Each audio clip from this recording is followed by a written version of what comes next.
నమస్తే.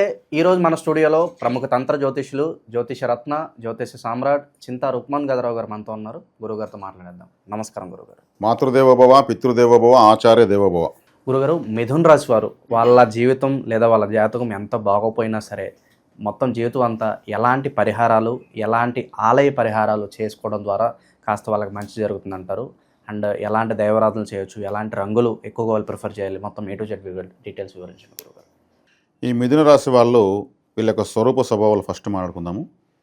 ద్విస్వభావ రాశి వీళ్ళది. అన్ని రకాల స్వభావాలు ఉంటాయి. సులభంగా ఇంకొకరికి ఏమారిపోవడంలోనూ, లేదు ఇంకొక పరిస్థితికి అట్రాక్ట్ కావడంలోనూ, లేదు ఇంకొక సమస్యను నెత్తినేసుకోవడంలోనూ, ఇంకొక బాధ్యతను తీసుకోవడంలోనూ వీళ్ళకి మించిన వాళ్ళు లేరు. దాని ద్వారా వీళ్ళు సమస్యలు ఎక్కువ వస్తాయి. వీళ్ళు చేసే వీళ్ళ సొంత నిర్ణయాల కన్నా వీళ్ళకి ఇతరుల ద్వారా వచ్చే సమస్యలు ఎక్కువ ఉంటాయి. ఎక్కువ హెల్పింగ్ నేచర్, ఎక్కువ అందరినీ మంచితనం ఎక్కువైతే దాని అంత ప్రమాదం ఇంకొకటి లేదు. అదే వీళ్ళ మైనస్సు, అదే వీళ్ళ ప్లస్. వీళ్ళకు సోదర సోదరీకారక దోషం ఉన్నటువంటి వాళ్ళు వీళ్ళు. ఈ రాశిలో పుడితే కంపల్సరీ కూడా పుట్టిన వాళ్ళ ద్వారా మోసపోవాల్సిందే. బద్ధ శత్రువులు అవుతారు ఎక్కువ మందికి. ఈ రాశిలో సోదర సోదరుల నిరాదరణ, వాళ్ళ ద్వారా మోసపోవడం ఖచ్చితంగా జరుగుతుంది. ఇంకా అదే కాకుండా కుటుంబ సభ్యుల నుంచి కూడా, కుటుంబ సభ్యుల సోదర సోదరులే, ఇంకా ఇతరత్ర కూడా ఎవరు కూడా పెద్దగా సపోర్టింగ్ రారు. అదేవిధంగా వీళ్ళు ఎక్కువగా వేరే వాళ్ళ సమస్యలను ఎత్తినేసుకునేస్తారు. అది పెద్ద సమస్య వస్తుంది వీళ్ళకు. ఈ రాశిలో కొంతమంది సెలబ్రిటీస్ చెప్పొచ్చు మనము, కానీ వద్దు, మనం ఫలితాల వరకే మాట్లాడుకుందాము. వాళ్ళు కూడా చాలా ఇబ్బందులు పడుతున్నారు అందరికీ తెలిసి, కానీ వాళ్ళ రాశి ఇదని అందరికీ తెలియదు కదా. కాబట్టి ఈ రాశి పలు రకాల స్వభావాలతో స్థిరత్వం తక్కువ. దుస్వభావం అనేది స్థిరత్వం చాలా తక్కువ. అంతా మన వాళ్ళని నమ్ముతారు. అది కానీ మోసం చేసిన తర్వాత అప్పుడు తెలిసినా ప్రయోజనం లేదు. నష్టం జరిగిపోయిన తర్వాత మళ్ళీ తెలిసేం ప్రయోజనం? అలా నష్టాలు జరుగుతూనే ఉంటాయి. కాబట్టి ఈ రాశి వాళ్ళు వీళ్ళ మంచితనానికి తగినటువంటి ఫలితం లేదు. అది ఎప్పుడు అదొకటే నిరాశ వీళ్ళకు. వీళ్ళు నమ్మిన వాళ్ళకి మాత్రం ఖచ్చితంగా సహాయం చేస్తారు. వాళ్ళ నుంచి వీళ్ళకి లాభం లేకపోయినా మళ్ళీ వీళ్ళు జీరో అవుతారు, మళ్ళీ ముందుకెళ్తుంటారు. జీరో అవుతుంటారు, ముందుకెళ్తుంటారు, మళ్ళీ పికప్ అయిపోతారు. మళ్ళీ తమను తాము మళ్ళీ డెవలప్ చేసుకునేస్తారు. ఈ రాశికి లాభస్థానమైనటువంటి మేషరాశిని బలపరుచుకోవడం వల్ల వీళ్ళ యొక్క లాభాలు పెరుగుతాయి. ఈ మేషరాశిలో అశ్విని, భరణి, కృత్తిక 3 నక్షత్రాలు ఉన్నాయి. ఈ భరణి నక్షత్రము మధ్య నక్షత్రం అవుతుంది. భరణి నక్షత్రాన్ని సంబంధించి వీళ్ళు పరిహారాలు చేసుకోవడం వల్ల వీళ్ళకు మంచి ఫలితాలు ఉంటాయి. భరణి నక్షత్రము అంటే శుక్రగ్రహానికి సంబంధించింది. ఈ శుక్రగ్రహానికి సంబంధించింది కాబట్టి మామూలుగా రాశిరీత్యా తీసుకుంటే కుజుడిది.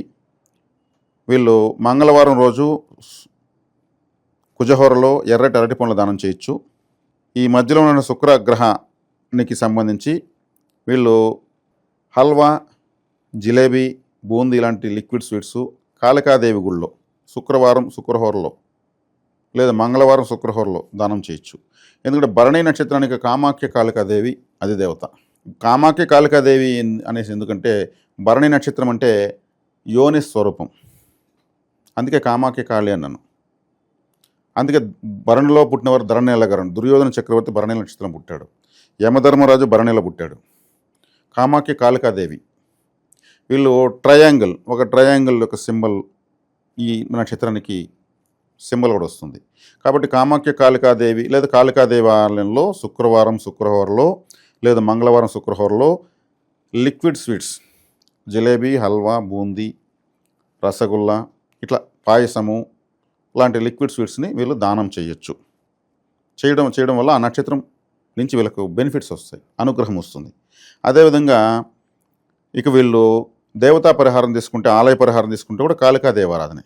భరణి నక్షత్రం మేషరాశి కదా, మేషరాశికి మధ్యలో నడి నక్షత్రం భరణి కాబట్టి భరణి నక్షత్రానికి అదే దేవత కామాఖ్య కాళికాదేవి కాబట్టి వీళ్ళు ఆ పరిహారం తీసుకోవచ్చు. కాళికాదేవి యొక్క ఆరాధన చేయొచ్చు. ఇంకెక్క వేరే కాళీ అయినా పర్లేదు. స్ట్రైట్గా ఎత్తుకుంటే భరణి నక్షత్రం అంటే కామాఖ్య కాళికాదేవి. అంత దూరం ఎవరు వెళ్ళలేరు, ఆ పీఠానికి వెళ్ళలేరు. భరణి నక్షత్రం రోజు కాళికాదేవి గుడికి వెళ్ళి వీళ్ళు నమస్కరించుకోవడం వల్ల బలపడుతుంది. ఇక వైద్య సేవ తీసుకుంటే ప్రసూతి హాస్పిటల్స్ ఉంటాయి, కానుపుల హాస్పిటల్. అక్కడ వీళ్ళు సేవ చేయొచ్చు. పేద గర్భిణీ స్త్రీలకు పాలు, పండ్లు, రొట్టెలు ఇవ్వచ్చు. ఇంకేదైనా వాళ్ళకు డబ్బులు సహాయం చేయొచ్చు.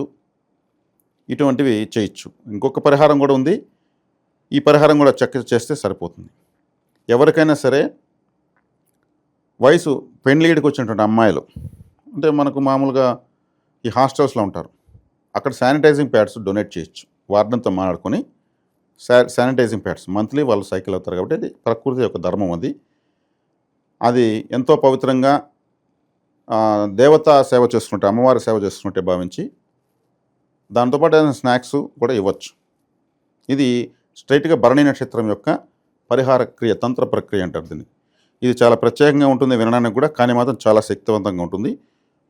మరి ఈ మిథున రాశి వాళ్ళకు మేషరాశిలోని నడి నక్షత్రం యొక్క వైద్య ఆలయ వ్యక్తిగత పరిహారం కింద వస్తుంది.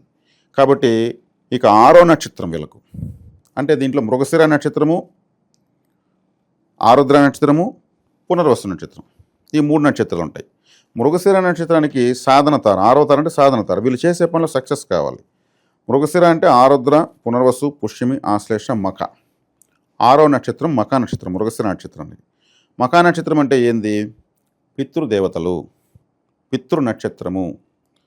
కాబట్టి వీళ్ళ యొక్క పితృదేవతలకు ఇష్టమైనటువంటి మఖా నక్షత్రం రోజు ఏదైనా నమస్కారాలు చేయడము, ఆరాధించడము, వాళ్ళ ఫోటోలు పెట్టుకోవడము, మఖా నక్షత్రం వచ్చిన రోజు వాళ్ళ పితృదేవతను తలుసుకుని ఏదైనా దానం చేయడము, వాళ్ళకి మోక్షం కలిగేలాగా ఏదన్నా చేయొచ్చు. వీళ్ళు చేసే దాన ధర్మాల్లో వాళ్ళకి పుణ్యం లభిస్తుంది. వాళ్ళకి ఆశీర్వాదం మాత్రం వీళ్ళకి వస్తుంది. ఎందుకంటే అది పితృ నక్షత్రం. వీళ్ళ పితృ నక్షత్రం కాబట్టి వీళ్ళ తాత ముత్తాతలు ఎవరైనా బాగా బతికిన వాళ్ళ ఫోటోలు కూడా వీళ్ళు పెట్టుకొని చూడొచ్చు. సాధన తార చూస్తూ ఉన్నట్లే సింపుల్ అయిపోయింది. తర్వాత ఆరుద్ర నక్షత్రం. ఆరుద్ర నక్షత్రానికి పుబ్బా నక్షత్రం 6వ నక్షత్రం. పుబ్బా నక్షత్రం అంటే అమ్మవారు, నిమ్మపండు. కాబట్టి వీళ్ళు లెమన్ రైస్ ఇష్టంగా తినచ్చు, లెమన్ పికిల్స్ తినచ్చు, లెమన్ జ్యూస్ తాగొచ్చు, నిమ్మకాయలతో దీపాలు పెట్టచ్చు, నిమ్మకాయల మాల వేయచ్చు. లెమన్ ఒక తట్ట నిండా ఉన్నటువంటి ఫోటో ఒకటి అద్భుతంగా డిజిటల్గా 3D ఎఫెక్ట్లో హాల్లో కూడా పెట్టుకోవచ్చు. వీళ్ళు సాధన తార వీళ్ళు చూసినట్టు అవుతుంది. అమ్మవారికి నిమ్మకాయ దీపాలు అంటారు.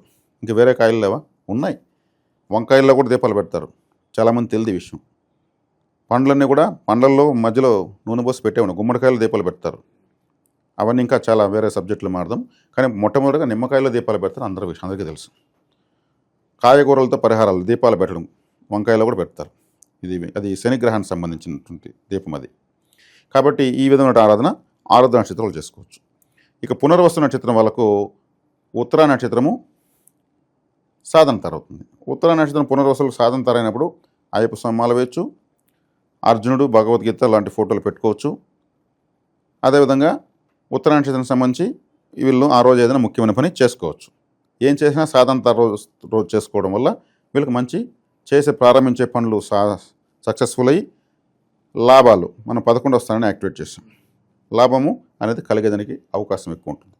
కాబట్టి ఈ విధంగా మిథున రాశి వాళ్ళు వాళ్ళ యొక్క లాభ స్థానాన్ని బలపరుచుకొని సాధన తారను అనుసరించవచ్చు. ఇప్పుడు చూసినటువంటి ప్రతి రాశికి 6వ నక్షత్రము ఎలా ఫాలో కావాలి, 11వ స్థానాన్ని ఎలా బలపరచుకోవాలనేటువంటి విషయాన్ని నేను 12 రాశులు చెప్పడం జరిగింది.